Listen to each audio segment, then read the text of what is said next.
تو چاروں طرف سے موجوں نے گھیر لیا، تو انہوں نے پھر اللہ سے دعا مانگی کہ اللہ تو نے مجھے نجات دی تو میں تیرے سوا کسی کی عبادت نہیں کروں گا۔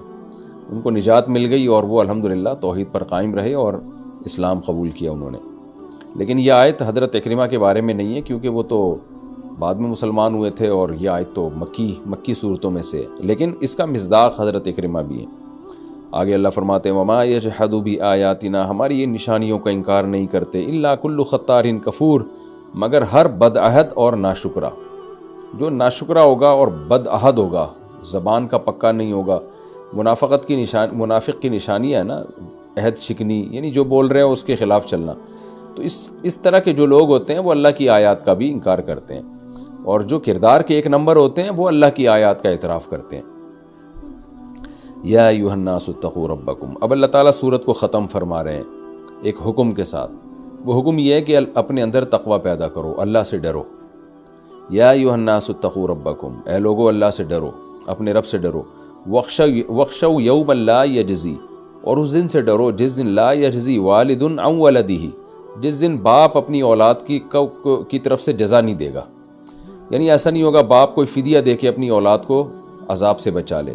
ولا مولود، اور نہ ہی بچہ ہوا جاز عن والدہ شیئا، وہ اپنے والد کی طرف سے کوئی جزا دے دے، بدلہ دے دے۔ جس کا جرم ہوگا اسی کو سزا ملے گی، کوئی ایک دوسرے کے کام نہیں آئے گا۔ ان وعد اللہ حق، بے شک اللہ کا وعدہ سچا ہے، یعنی قیامت آ کے رہے گی، حساب و کتاب ہوگا۔ فلا تغرنکم الحیات الدنیا، اب دو چیزیں تمہیں اللہ سے غافل کر سکتی ہیں، ایک دنیا کی چمک دھمک اور ایک شیطان۔ دنیا کی چمک دھمک تو ایسی ہے جس کی طرف انسان کا نفس مائل ہوتا ہے، گاڑیاں، بنگلے اور لوگوں کی عیاشی دیکھ کے تمہارا دل چاہے گا تم خدا کو ناراض کر دو، عیاشی میں پڑ جاؤ۔ یہ ہے دنیا کی زندگی۔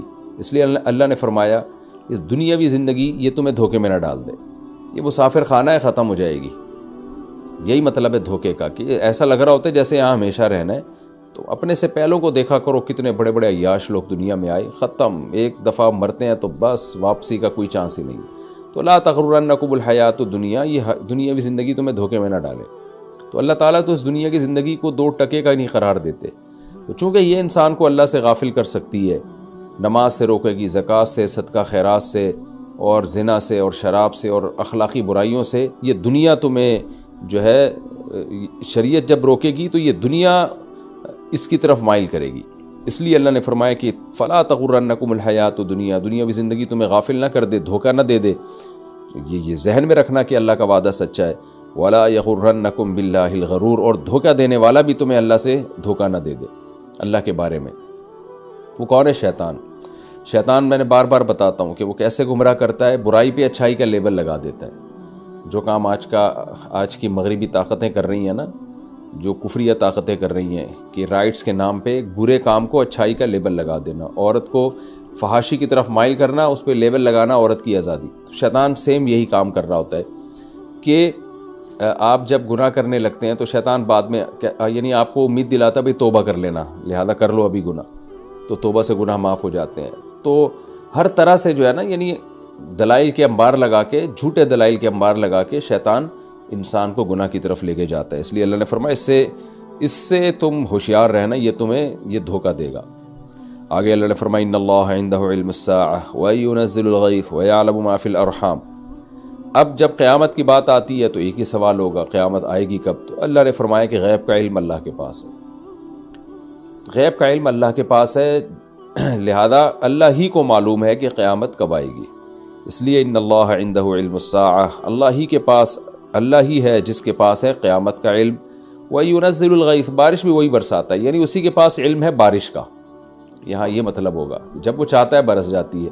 وَيَعْلَمُ مَا فِي الْأَرْحَامِ، اور وہی جانتا ہے ما فی الارحام، عورت کے رحم میں کیا ہے، یعنی لڑکا ہے یا لڑکی ہے، مرد ہے یا عورت، یہ اللہ جانتا ہے۔ وَمَا تَدْرِي نَفْسٌ مَاذَا تَكْسِبُ غَدًا، کسی نفس کو پتہ نہیں ہے کل وہ کیا کرے گا، یعنی کل اس کے ساتھ کیا ہونے والا ہے، کل وہ کیا کرنے والا ہے۔ وَمَا تَدْرِي نَفْسٌ بِأَيِّ أَرْضٍ تَمُوتُ، کسی نفس کو پتہ نہیں ہے کس جگہ پر اس کی موت واقع ہونے والی ہے، کس زمین میں وہ مرے گا۔ ان اللہ علیم خبیر، اللہ جاننے والا بھی ہے، باخبر بھی ہے۔ تو یہ 5 چیزیں بیان کی گئی ہیں، ایک قیامت کا علم، دوسرا بارش، تیسرا ماں کے پیٹ میں کیا ہے، چوتھا کل آپ کے ساتھ کیا ہونے والا ہے یا آپ کیا کرنے والے ہیں، اور 5واں آپ کی موت کہاں واقع ہوگی۔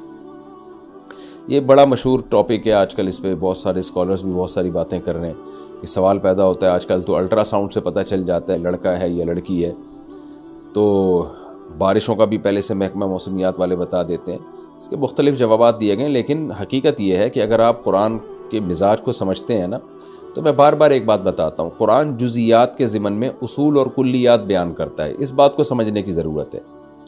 اصول اور کلیات کیا؟ اصل میں قرآن ایک قاعدہ بیان کر رہا ہے کہ غیب کا علم اللہ کے سوا کسی کے پاس نہیں ہے، تو اس کے لیے کچھ جزیات یعنی مثالیں دی ہیں، تو یہ مثالیں مقصود نہیں ہیں، مقصد یہ بتانا ہے کہ غیب کا علم اللہ کے سوا کسی کے پاس نہیں ہے۔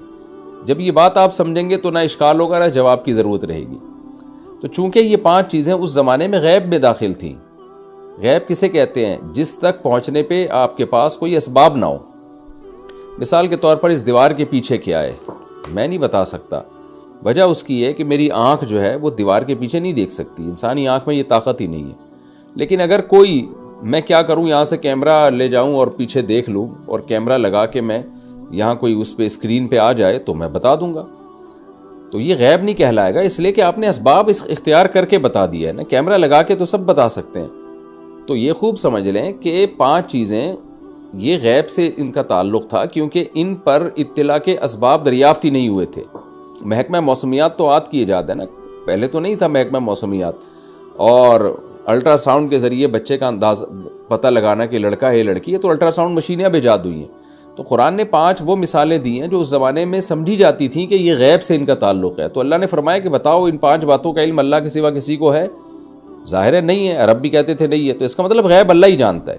تو یہ مطلب نہیں ہے کہ 5 باتیں ہیں، اگر آپ کوئی جو ہے اسباب کوئی مشینیں ایجاد کر لیں تو جو ہے اس کے بعد بھی آپ کو علم نہیں ہو سکتا، ایسا نہیں ہے۔ جب مشین ایجاد ہو جائے گی، ریس کے ذریعے آپ معلوم کر لیں گے تو وہ تو آپ نے دیکھ لیا نا۔ اس کی میں ایک آسان مثال دیتا ہوں، جیسے جب یہ آیت نازل ہوئی، اللہ نے بتایا کہ ماں کے پیٹ میں کیا ہے، لڑکا یا لڑکی، کوئی نہیں بتا سکتا، تو اگر کوئی مشرک اٹھتا اس وقت کسی حاملہ عورت کے پیٹ کو چاک کر کے بتا دیتا کہ دیکھو میں دیکھ کے بتا رہا ہوں اس میں تو لڑکا ہے، تو ہم کیا کہتے بھائی تو دیکھ کے بتا رہا ہے نا، باہر بیٹھے بیٹھے بتا، تو بغیر دیکھے بتا کہ کیا ہے اندر، تو دیکھ جیا جب تو پھر غیب نہیں رہا۔ تو دیکھنا آنکھوں سے بھی ہوتا ہے، الٹرا ساؤنڈ کے ذریعے بھی ہوتا ہے، تو اس لیے اسباب کے ذریعے اگر ان میں سے کسی چیز پر آپ مطلع ہو گئے ہیں تو وہ اس آیت میں داخل نہیں ہے، وہ تو آپ نے دیکھ لیا۔ محکمہ موسمیات ایک جو ہے ایک علم کی بیس پر انہوں نے، سائنس نے اتنی ترقی کی ہے کہ آپ کو ہواؤں کا رخ دے کے بتا دیا جاتا ہے کہ بارش کل ہوگی یا نہیں ہوگی۔ بعض ملکوں میں یہ 100% درست پیش گوئیاں ہوتی ہیں، بعض جگہ 100% درست نہیں ہوتی، 95% چانس ہوتا ہے، بعض جگہ 50% چانس ہوتا ہے صحیح ہونے کا، لیکن بہرحال 100% بھی اگر بتا دیا جائے تو وہ اس آیت کے مخالف نہیں ہے۔ اس آیت کا خلاصہ یہ کہ غیب کا علم اللہ کے سوا کسی کے پاس نہیں ہے، اور غیب کا علم اسے کہتے ہیں جس کے جاننے کے آپ کے پاس دنیاوی اسباب نہ ہو۔ دنیاوی سبب آپ کے پاس آ گیا تو وہ غیب رہا نہیں ہے، پھر وہ اس آیت میں داخل نہیں ہے۔ یہی دیکھ لینا کہ قرآن کہہ رہا ہے کسی نفس کو نہیں پتا کہاں موت واقع ہوگی۔ اب ظاہر ہے جو پھانسی پہ لٹکنے والا ہے، اس کے پھانسی کے آرڈر آ گئے، اس کو تو پتا ہوتا ہے کل میں یہاں لٹک جاؤں گا، ساری اپیلیں بھی مسترد ہو گئیں، تو اب یہی کہیں گے اسی غیب سے تھوڑی پتہ چلا ہے، یہ تو کورٹ نے اس کے جو ہے نا پھانسی نامے پہ سائن کیے ہیں، اس کو پھانسی دینے کا آرڈر سنایا ہے اور جلاد کو حکم دیا ہے اور ساری اپیلیں مسترد ہو گئی ہیں، تو یہ اسباب کے تحت علم ہوا ہے۔ تبھی مشرکین نے بھی اس آیت پہ اعتراض نہیں کیا کہ بھئی ہمیں تو فلاں کو تو پتہ تھا کہ آج اس نے مر جانا ہے، ڈاکٹر بعض دفعہ بتا دیتے ہیں بھئی تمہاری زندگی 3 دن کی رہ گئی ہے، تو یہ سب چیزیں اسباب میں داخل ہیں، تو اس لیے اسباب کے تحت کسی چیز کا علم ہوگا تو وہ غیب نہیں کہلائے گا اور اس کا اس آیت سے کوئی تعلق ہی نہیں ہے۔ تو اس آیت کا خلاصہ یہ ہے کہ غیب کا علم اللہ کے سوا کسی کے پاس نہیں ہے، جیسے کہ اللہ نے 5 مثالیں دے دی، تم گویا اللہ کہہ رہے ہیں کہ تمہیں پتہ ہے ان چیزوں کا علم اللہ کے سوا کسی کے پاس نہیں ہے، تو سمجھ جاؤ کہ غیب اللہ ہی جانتا ہے۔ تو یہ مطلب ہے اس آیت کا۔ اور قیامت ایک ایسی چیز ہے جس کا قرآن و سنت سے ہمیں پتہ چلتا ہے اسباب کے ذریعے اس کا پتہ لگانا ناممکن ہے، لہذا قیامت کا علم قیامت تک کسی کو نہیں ہوگا جب تک کہ قیامت کا سور پھونک نہ دیا جائے۔